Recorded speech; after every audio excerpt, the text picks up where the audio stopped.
आज हम बात करने वाले हैं ऑर्गेनिक लीड जनरेशन की। उसमें सबसे इम्पोर्टेंट फैक्टर आता है सर्च इंजन ऑप्टिमाइजेशन का, एसईओ का, एईओ का। और कई सारे लोग पूछेंगे कि आज के टाइम पे क्या एसईओ, एईओ काम करता है? हाँ भाई, हमारे सारे प्लेटफ़ॉर्म हैं। इंजीनियर बाबू हमारी आईटी सर्विसेज़ का बिज़नेस है, सुपर सोर्सिंग हमारा स्टाफिंग का बिज़नेस है, एक हायरियम हमने सैस का प्लेटफ़ॉर्म बिल्ड किया हुआ है और गेटप्रोजेक्ट.आईओ एक मार्केट प्लेस है। इन सब में हमें डेली की 3 से 4 लीड्स हम ऑनलाइन जनरेट करते हैं आज भी। और ये सारे के सारे एसईओ के थ्रू आते हैं। अब मैं आपको कुछ बेसिक फंडे बताने वाला हूँ। जब हम लोगों ने नया-नया बिज़नेस स्टार्ट किया था, तो मैंने कई सारे अपने जो भी बिज़नेस था, मैंने इनको आउटसोर्स किया बहुत सारी मीडिया एजेंसीज़ को। और ये सब के सब लोग कुछ ना कुछ पहले तो बहुत प्रॉमिस करते थे कि हम आपको चाँद-तारे ला के दे देंगे। पर जैसे ही आप इनको अपना प्रोजेक्ट देते हो, फिर वो उनके सब रीज़न्स आना चालू हो जाते हैं कि जो आप कीवर्ड चाहते हो, उसकी डिफ़िकल्टी ज़्यादा है। आप की जो डोमेन अथॉरिटी कम है, आपकी वेबसाइट पे लिंक जूस कम है। तो ये सारे जार्गन्स जब आपके पास में आते हैं, आप कन्फ्यूज़ होते हो कि ठीक है, जो तुझे करना है कर लो। आप स्टिल आपने उनको मैंडेट दे दिया, तो आप कुछ कर भी नहीं सकते हो। ये बहुत सारे लोग बेवकूफ़ बनाने के बिज़नेस में लगे होते हैं। आज मैं आपको बेसिक फंडे बताने वाला हूँ। तो पहले मैंने ये बताया कि ये यूज़फुल क्यों है। अगर आपको ऑर्गेनिक लीड जनरेशन चाहिए और आपका कस्टमर जो है वो बी2बी है, आपका कस्टमर ऐसा है जो ऑनलाइन सर्च करता है, उस अगर आप उस कैटेगरी में बिलॉन्ग करते हो। और एक और चीज़, अगर आपका टिकट साइज़ अच्छा है, तो आपको हमेशा सर्च इंजन ऑप्टिमाइज़ेशन पे फ़ोकस करना चाहिए। अगर आप ढूँढ रहे हो कि कस्टमर जो है वो ऑनलाइन सर्च करके आएगा, आपका कस्टमर बी2बी है, आपका टिकट साइज़ हायर है, तो आपको इसका यूज़ करना चाहिए। किन लोगों को एसईओ यूज़ नहीं करना चाहिए? सपोज़ आप किसी लोकल योगा स्टूडियो चलाते हो, तो कोशिश करो कि आपके पास और भी अल्टरनेटिव हैं। लेट्स से जस्ट डायल है, आप वहाँ पे फ़ोकस कर सकते हो। आप गूगल बिज़नेस में जाके अगर ज़्यादा रिव्यू लाओगे, तो आपको ज़्यादा वेटेज वहाँ से आ सकता है। उनमें फिर आप एसईओ में कंटेंट लिख के अपना टाइम बर्बाद नहीं करें। फ़ोकस करो आप अपनी, अगर आपका ये बी2बी बिज़नेस है, अक्रॉस सिटी है, अक्रॉस कंट्री है, तो आपको इन सब पे फ़ोकस करना चाहिए। अब इसमें बेसिक फंडे पे बात करते हैं। पहला, कि आप कितनी लीड, तो मैंने कई लोगों को देखा, एक दिन में वो 50 लीड भी उनके पास ऑर्गेनिक आती हैं। और ये उनका जो एफर्ट था वो 2 साल का एफर्ट था। मैं नहीं बोलूँगा कि आज आपने लॉन्च किया और 1 मंथ में आप कुछ रॉकेट साइंस कर लोगे, ऐसा नहीं होता है। It takes their own time. हाँ, आज के टाइम पे एआई आने की वजह से बहुत सारी चीज़ें स्पीड अप हो गई हैं। गूगल और इन जो एलएलएम है, उन्होंने चीज़ों को फास्ट ट्रैक कर दिया है। अगर आप बेसिक फंडामेंटल को ठीक तरीके से करते हो और क्वालिटी कंटेंट उनको सर्व करते हो, आपने टेक्निकल स्ट्रक्चर सही से किया, तो आपको बढ़िया वैल्यू मिलने लगेगी और जल्दी आपको लीड जनरेशन सॉर्टेड हो जाएगा। फिर भी ऐसा कोई मैजिक नहीं होगा कि आज आपने स्टार्ट किया और 1 हफ्ते में आपको रिजल्ट मिलना चालू हो गया। It's like a gym. आप जाओगे, धीमे-धीमे आपको उसका रिजल्ट मिलना चालू होगा। तो सबसे पहले बेसिक पे बात करते हैं कि कैसे काम करता है। So first you should become a specialist. Generic content कभी भी आज के टाइम पे काम नहीं करता है। जैसे जेनेरिक कंटेंट क्या हुआ कि आपने अगर सर्विसेज स्टार्ट किया, तो एक साइड आप फूड ऑर्डरिंग पे जा रहे हो, फिर ई-कॉमर्स पे जा रहे हो, फिर हेल्थ केयर पे जा रहे हो, सब जगह। तो you are jack of all and master of none. तो आप कोई भी एक चीज़ को पिक करें, उस चीज़ पे कंटेंट लिखें और उसी चीज़ पे कंसिस्टेंट रहें। सबसे पहले एसईओ के टर्म्स में इसको बोलते हैं टॉपिकल अथॉरिटी, कि आप अपने टॉपिक के बारे में ऑथराइज्ड या अथॉरिटी बिल्ड करते हो। तो what you are doing and you are best at. तो सबसे पहले हमें टॉपिकल अथॉरिटी पे फोकस करना चाहिए। So we should become a specialist in one direction. आप उस पे कंटेंट लिखिए। आप अपना निश खुद आइडेंटिफाइड कीजिए कि आपके कस्टमर कैसे आइडेंटिफाइड करते हैं, मैंने पिछले वीडियो में बताया हुआ है। आप उसमें फिर से जाके देख सकते हो कि सबसे पहले देखिए कि आपके पास जो कस्टमर हैं, वो अच्छे कस्टमर कहाँ से आते हैं। अच्छे कस्टमर मीन्स ज़्यादा अच्छा पे करने वाले, जिनमें प्रॉफ़िट ज़्यादा हो, कम करने वाले, जिनकी डिलीवरी आप अच्छे से दे पाते हो, जिसको काम करने में आप अच्छे हो, जिस डेमोग्राफिक से वो आते हैं, कितनी टीम साइज़ के लोग होते हैं। तो ये सारे एक कैटेगराइज़ करने का तरीका है, जिससे आप आइडियल कस्टमर प्रोफाइल या आईसीपी बना सकते हो। अब आपके पास में ये डेफिनिशन मिल गई, उस हिसाब से आप ढूँढिए कि आपके पास कौन से कस्टमर हैं। 20-80 का रेशियो प्रिंसिपल अभी सब जगह काम करता है, कि 20% कस्टमर जो हैं वो आपको 80% रिजल्ट देते हैं। वो 20% कस्टमर जो हैं वो आपके आईसीपी हैं। आइडेंटिफाइड कीजिए, क्या आप उनको एक सेगमेंट में, एक ग्रुप में या एक पैटर्न में आइडेंटिफाइड कर सकते हो। अगर आपने आइडेंटिफाइड उनको कर लिया एक पैटर्न में, अब आप उस बकेट के थ्रू कोशिश करो कि अब ये आपका आईसीपी मिल गया। अब आपने उसके थ्रू आपने एक निकाला कि ये मेरा निश है या मैं इस डोमेन पे काम करना चाहता हूँ। चलो एक एग्ज़ाम्पल लेके चलते हैं कि आप फूड ऑर्डरिंग बिज़नेस में काफ़ी अच्छे हो और आप उसकी टेक्नोलॉजी सर्विसेज़ प्रोवाइड करते हो। तो आपने क्या किया, पहले क्लाउड पे जाइए, चैटजीपीटी पे जाइए, बोलिए कि ये मेरा निश है या मैं इस टॉपिक में टॉपिकल अथॉरिटी बिल्ड करना चाहता हूँ। कंसिडर कीजिए कि आई एम अ स्पेशलिस्ट और आप मुझे यूज़फुल ब्लॉग के टॉपिक दे दीजिए। So they will give you a bunch of topics. Mix this कि ये लोग यूज़र जो है उसको सर्च करने होते चाहिए, so there has to be enough people who are searching for this keyword. आपने पता पड़ा कंटेंट लिख लिया पर कोई इसको सर्च ही नहीं कर रहा है, तो वैल्यू क्या है? अब इसमें सो स्टेप नंबर 1 तो क्लियर हो गया कि आपको टॉपिकल अथॉरिटी बिल्ड करनी है, जेनेरिक नहीं जाना है, जब भी आप इसको स्टार्ट करते हैं।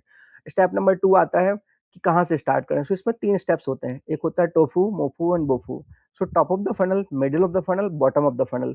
टॉप ऑफ द फनल वो कीवर्ड्स होते हैं जिसमें लोग सर्च कर रहे होते हैं पर बाइंग का इंटेंट नहीं है। जैसे किसी ने सोचा कि इंदौर में लेट्स से कौन-सा एरिया है जो काफ़ी अच्छा है। अब वो people are searching generally or anything, let's say top 10 things about XYZ, so anything which is generic in nature, जहाँ पे विजिटर्स बहुत सारे हैं, विंडो शॉपिंग करने वाले लोग बहुत सारे हैं पर परचेज करने के लिए कम आ रहे हैं। देन आता है मिडल ऑफ द फनल, ऐसे लोग जो सर्च करने आ रहे हैं बट बाइंग का इंटेंट भी है। और बॉटम ऑफ द फनल जो सिर्फ परचेज करने वाले हैं कि what is a price for x, what is a price for that. तो जो लोग प्राइस के लिए आते हैं that is a most relevant customers. तो आपको अब क्लियर हो गया। तो सबसे पहले जब भी आपकी नई वेबसाइट होती है, तो आपको कोशिश करना चाहिए कि आप टॉप ऑफ द फनल से स्टार्ट करें, अवेयरनेस पे स्टार्ट करें, आपकी क्रेडिबिलिटी पहले सेट करें। तो आप उनको बताएँ कि जैसे आपने कोई भी एक एग्ज़ाम्पल लिया कि मेरा हॉस्पिटल का बिज़नेस है, तो आप उनको बताएँ अगर आप अ हेयर में आप एक्सपर्ट हैं, तो हेयर में आप एक्सपर्ट हैं तो यूज़फुल कंटेंट बनाएँ कि बालों की ध्यान कैसे रखना चाहिए, कौन-कौन से टॉप 10 रीज़न्स होते हैं जिससे हेयर की डेंसिटी कम होती है। कौन-कौन से सप्लीमेंट हैं जिनको आप खुद ले सकते हो जिनसे आप हेयर के लिए अच्छा हो जाता है। किस टाइप का खाना आपको खाना चाहिए जाके आपके हेयर की चीज़ें अच्छी रहें, हेयर ग्रोथ के बारे में बताएँ। So these are the things if you keep writing. और ये सारे जो सजेशंस है टॉपिक, ये आपको खुद नहीं निकालना है। ये आपको क्लॉड या चैटजीपीटी किसी का भी यूज़ करोगे, उनको बोलोगे कि I want to create a topical authority around so and so topic, help me. तो वो ऑटोमेटिकली आपको इनका रिकमेंडेशन दे देगा। अब आपके पास में ये सारे के सारे टॉपिक्स आ गए। अब आता है कि कितने वर्ड्स का हमें सो ये स्टेप 2 हमारा कंप्लीट हो गया कि how to find out topics. Topic clear हो गया। अब बातें हैं स्ट्रक्चर्ड। तो इस जो भी आप टॉपिक लिखते हो, इनमें कुछ चीज़ों का आपको ध्यान देना है। कंटेंट उतना लिखना है, हर अब कोई पूछता है कि 200 वर्ड का लिखना चाहिए, 1200 वर्ड का लिखना चाहिए, 5000 वर्ड का लिखना चाहिए। डिपेंड करता है कि आप किनको टारगेट कर रहे हो। अगर आप स्टूडेंट को टारगेट कर रहे हो और दे डोंट रीड मच और जल्दी वो क्विक, तो आपको क्विक कंजम्पशन कंटेंट उनको देना चाहिए। अगर आप मैच्योर लोगों को टारगेट कर रहे हो जहाँ की वो इंडस्ट्री रिपोर्ट्स पढ़ते हैं, तो आपको वैसा कंटेंट देना चाहिए। इसका कोई स्टैंडर्ड फार्मूला नहीं है, डिपेंड्स ऑन कि आपके इंडस्ट्री में क्या काम करता है, आपको उस हिसाब से कंटेंट बनाना चाहिए। क्लियर हुआ? तो टॉप ऑफ द फनल के लिए हम पहले हम हमें ये क्लियर हो गया कि हमें क्या बनाना है, हमारा निश क्या है। निश करने के बाद में हमने आइडेंटिफाइड किया टॉपिक्स क्या लिखेंगे और कितने वर्ड्स का बनाएँगे। इनके कुछ बेसिक ग्राउंड रूल्स हैं। ग्राउंड रूल ये है कि कंटेंट यूज़फुल होना चाहिए। जो भी बंदा आए आपके वेबसाइट पे वो पूरा का पूरा पढ़े, एंड तक जाए, बाउंस रेट कम से कम हो। जब आपका पूरा आर्टिकल कंप्लीट होता है तो बाउंस रेट कम होता है, तो आपको धीमे-धीमे गूगल या जितने भी एलएलएम हैं, वो आपको ऑटोमैटिकली ऊपर रखना चालू कर देते हैं। सो यहाँ तक आपको अगर चीज़ें क्लियर हो गई, तो अपन आगे बढ़ते हैं। अब आप हमारे पास ये आ गया कि हमने नई वेबसाइट बनाई, ठीक है? तो पहले तो आपको जो बेसिक्स हाइजीन है, वो आपको कंप्लीट करने हैं। आपको गूगल सर्च पे अपनी वेबसाइट को पब्लिश करना है। आपने अगर एलएलएम बनाया है, तो उनके जो भी सिंटैक्स हैं, उनमें आप पब्लिश कर सकते हैं। अभी हम लोग उतने डीप में नहीं जा रहे हैं, हम अभी वो उस बेसिक्स से स्टार्ट नहीं कर रहे हैं। अगर आपको ये और इम्पोर्टेंट लगता है, तो हम उसके बारे में भी बात करेंगे कि कैसे सर्च इंजन ऑप्टिमाइजेशन में अगर डिफरेंट डिफरेंट एलएलएम के लिए कैसे आप उसको अपलोड करते हैं, कौन से सिंटैक्स आपको लगाने पड़ते हैं।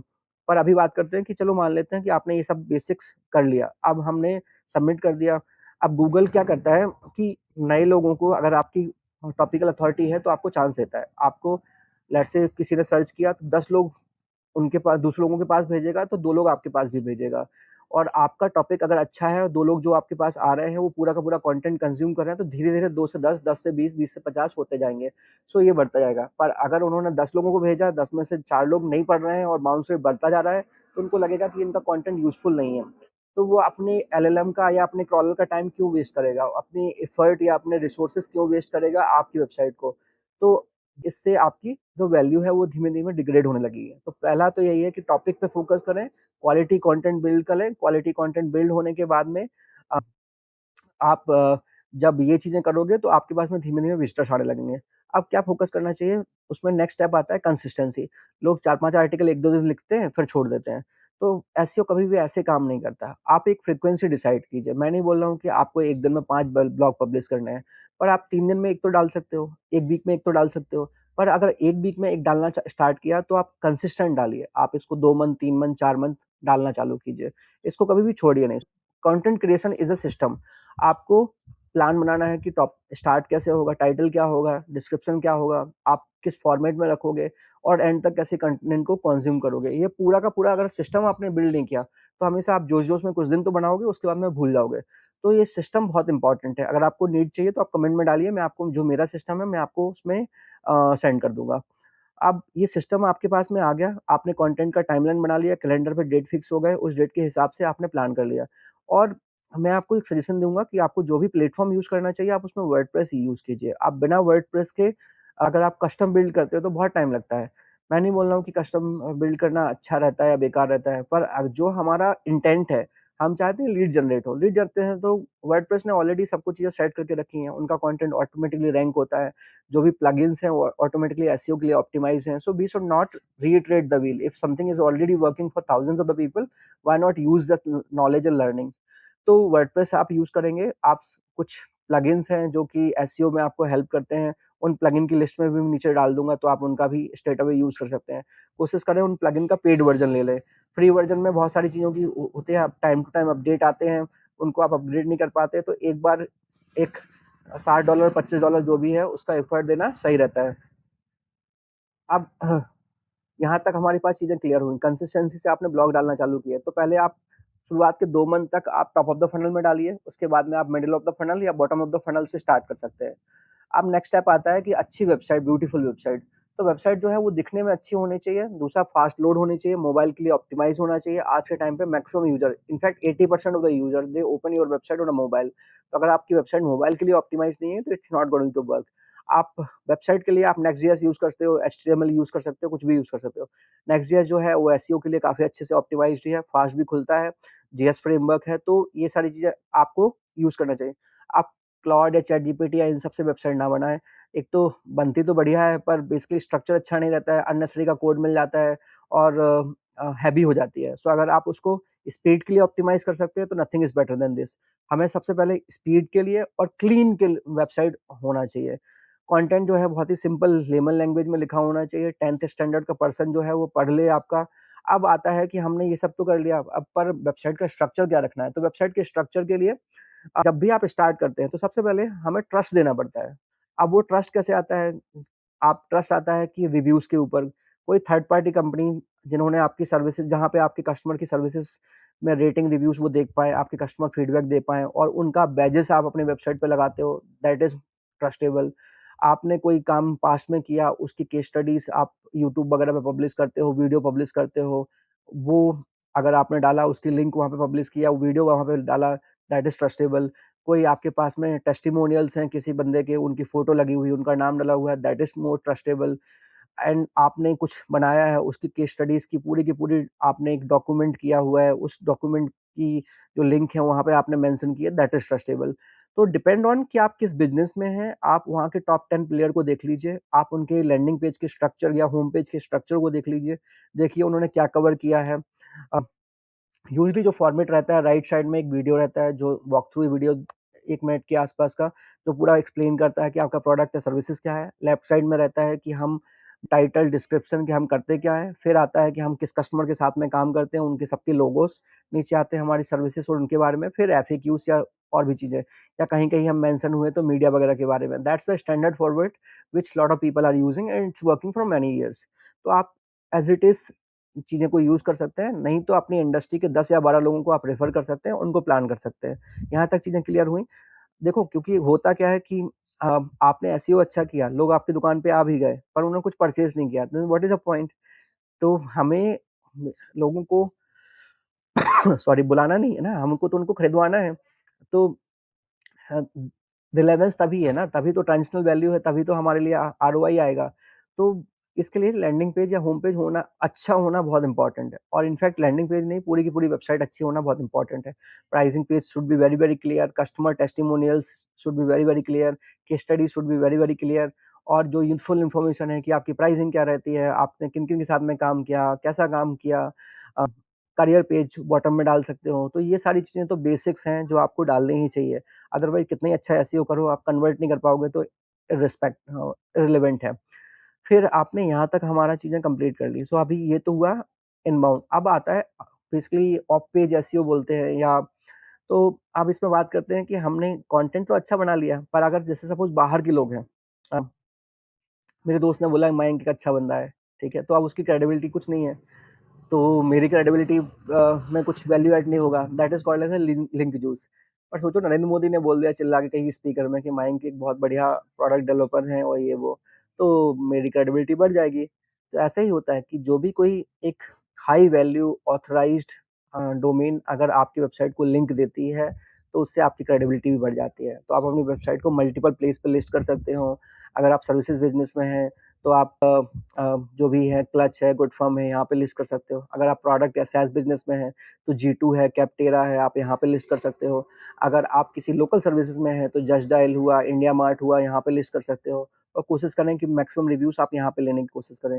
That will help you setting up a credibility. जितने ज़्यादा रिव्यूज़ होते हैं, एलएलएम उतनी जल्दी आपको पिक करता है। आजकल जितने भी एलएलएम हैं, अगर उनके लिए आपको ऑप्टिमाइज़ करना है, तो बहुत ही सिंपल सा तरीका है। पहले तो आप कुछ सिंटैक्स होते हैं, टेक्निकल कोड्स होते हैं, जो आपको अपने पेज में लगाने पड़ते हैं, जिससे एलएलएम आपके कंटेंट को रीड कर पाता है। दूसरा होता है कि आप क्वेश्चन एंड आंसर के फॉर्मेट में लिखिए, घुमा-फिरा के कान को मत पकड़िए, निबंध नहीं है ये आरजीपीबी का या आपके एग्ज़ाम का। ये जितना स्ट्रेट फॉरवर्ड लिखेंगे, जितना डायरेक्ट लिखेंगे, उतना ज़्यादा यूज़फुल रहेगा, उतना ज़्यादा आपको यूज़र का वैल्यू मिलेगा। और आप दोनों चीज़ों को मिक्स भी कर सकते हैं। आप एसईओ प्लस एईओ या दोनों के लिए एसईओ प्लस एलएलएम दोनों के लिए ऑप्टिमाइज़ कर सकते हैं। तो पहले ऊपर से जो आपका स्ट्रक्चर कंटेंट है वो आप कवर कर लीजिए। नीचे जो है आप क्वेश्चन आंसर फॉर्मेट में भी ले सकते हैं। तो it will serve both people. और आप एक चीज़ के 2 अलग-अलग पेजेस भी बना सकते हैं। एक जो आपका एसईओ के लिए कवर करता हुआ, दूसरा आपका एईओ के लिए कवर करता हुआ। तो आई थिंक ये बेसिक फंडे हैं जो आपने कंप्लीट कर लिया। इनको टाइमली बेसिस पे आप काम करते जाइए। बहुत सारे लोग बोलते हैं लिंक बिल्डिंग ये वो, ये सारी चीज़ें रिलेवेंट हैं, पर बेसिकली ऐसी वेबसाइट से लिंक लेना जो कि आपके डोमेन की नहीं है, आपके लिए क्रेडिबल नहीं है, does not make any sense. But strategic backlink always help करता है कि कोई मीडिया वेबसाइट ने आपको फीचर्ड किया, कहीं क्रेडिबिलिटी आई, कोई न्यूज़ आपके बारे में आती है, किसी इवेंट में आपको कोई अवार्ड मिलता है। तो these are the trust factors which help a, give a social signals for your users. तो आपकी वेबसाइट के लिए भी हेल्प करता है और साथ में आपके प्रोडक्ट के लिए या आपकी क्रेडिबिलिटी को भी सेट करता है। आप ये सब काम कीजिए, 3 मंथ, 4 मंथ, 6 मंथ तक देखिए, धीमे-धीमे आप देखेंगे इसके सक्सेस हो रही है या नहीं हो रही है, इसके पैरामीटर कैसे हैं। सबसे पहले इसका पैरामीटर होता है, क्या विज़िटर बढ़ रहे हैं? क्या विज़िटर से आने वाला टाइम हमारी वेबसाइट पे बढ़ रहा है? फिर उनसे आने वाली लीड हमारे पास आ रही है और जो लीड आ रही है वो क्वालिफाइड हो रही है, कन्वर्ट हो रही है। सो ये 4 स्टेप्स की प्रोसेस है। ऐसे ही आपको मेज़र करना चाहिए। इनिशियली में आप कंटेंट पब्लिश करो, फ्रीक्वेंसी मेंटेन करो, फिर देखो कि नंबर ऑफ विजिटर्स जो आ रहे हैं, जिस भी टारगेट एरिया से, लोकेशन से, जिस टाइप के आपको चाहिए वो बढ़ रहे हैं, आ रहे हैं, तो उनके बाद में क्या आपको नंबर ऑफ लीड्स बढ़ रही हैं, तो फिर उसके बाद में लीड बढ़ने के बाद में क्या आपके पास में क्वालिफाइड लीड या कस्टमर में कन्वर्ट हो रहे हैं। अगर ये चारों केपीआई आपकी मेजर हो रहे हैं, तो बहुत ही अच्छा है, आपको फोकस कर लेना चाहिए। अब टीम कितनी बड़ी लगती है? इसकी जो टीम है, एक आपको 1 या 2 कंटेंट राइटर लगेंगे, जो कभी एक ने छुट्टी मारी तो दूसरा कर लेता है। डिपेंड करता है कि आप कितने वॉल्यूम में उसको पब्लिश करना चाहते हैं। अगर आप चाहते हैं एक अच्छा राइटर 1 दिन में 1 कंटेंट अच्छे से लिख लेता है, या अगर आपने बड़ा लिखा है तो 2 दिन में 1 कंटेंट लिख लेगा। वो चैटजीपीटी, क्लॉड का आप सब्सक्रिप्शन दे दो, तो पूरा का पूरा कॉपी पेस्ट नहीं करना चाहिए। करोगे, उनको लगेगा कि एआई बेस्ड कंटेंट लिखा हुआ है, तो फ्यूचर में, आज तो नहीं पर फ्यूचर में पेनल्टी दे सकते हैं। So we should not risk our business कि आज एफर्ट मारा 2-3 महीने तक, 1 साल तक, और बाद में ये पेनल्टी हमको मिल गई। So we should go casually, we should go step by step. एक दिन में कुछ नहीं होता है। दूसरा, आपको एक लगता है एसईओ मैनेजर या कोई भी फ्रीलांसर भी देख सकते हो, या थोड़ी कंपनी अच्छी है तो आप एसईओ मैनेजर को हायर सकते हो। उसको आपको कुछ टूल्स देने पड़ते हैं जिनसे वो कीवर्ड्स को ट्रैक कर पाए, जिनसे वो कंटेंट में लोग कौन से रैंकिंग है उनको ट्रैक कर पाए, और उसको टाइम टू टाइम बेसिस पे पुराने कंटेंट को अपडेट कर पाए, नए कंटेंट को लिखे और ये मेजर कर पाए, और टेक्निकल में कुछ इश्यूज तो नहीं आ रहे हैं, उन सब चीज़ों को प्लान कर पाए। तो आपको या तो एएचरेफ या सीमरस, इस टाइप के कोई कोई आपके पास प्रोडक्ट होना चाहिए जिनसे कि आप ये चीज़ें प्लान कर पाओ। एक एसईओ राइटर, एसईओ मैनेजर रखना ठीक रहता है। थर्ड आता है, अपने पास कंटेंट वाला बंदा हो गया, फिर आते हैं आपके पास क्रिएटिव वाले लोग चाहिए, आपको चाहिए ग्राफिक वगैरह डिज़ाइन करना या प्लान करना। आप इन सब चीज़ों को थोड़ा बहुत क्लाउड, चैटजीपीटी का भी यूज़ कर सकते हो, पर एआई जनरेटेड इमेज उतनी इफेक्टिव नहीं होती हैं। आप कैनवा वगैरह का यूज़ करोगे, देखो if you are into a serious business, if you want serious result और if you want mature professional customers, enterprise customer, तो थोड़ा तो आपको एफर्ट डालना पड़ेगा, आपको सही तरीके से इसको करना पड़ेगा। आप अभी भी गिग वर्कर हो या छोटी कंपनी चला रहे हो तो it's okay, whatever you are using, I don't care. But अगर सच में आप साइजेबल बिज़नेस बनाना चाहते हो, आपका विज़न है कि आप अ, 6 करोड़, 10 करोड़, 50 करोड़, 100 करोड़ का रेवेन्यू बनाओ, तो और ये चैनल आपके लिए उतना कंट्रीब्यूट करे, then put a right team, put a expert, put a right people who knows the depth of the product. Time to time basis पे अपने नॉलेज को अपग्रेड भी करें, आपको भी हेल्प करें और बिज़नेस में वो सीरियस कंट्रीब्यूशन करें। पर अगर आपको हाँ, माइंडसेट मैं चेंज नहीं कर सकता। मैं नहीं आपको बता सकता कि ये चलेगा या नहीं चलेगा। मेरे लिए चल रहा है और हज़ारों और लोगों के लिए चल रहा है। कैसे करते हैं वो मैंने आपको एक्सप्लेन कर दिया। बट आपको करना तो आपको ही पड़ेगा, उसके लिए मैं नहीं कर सकता हूँ।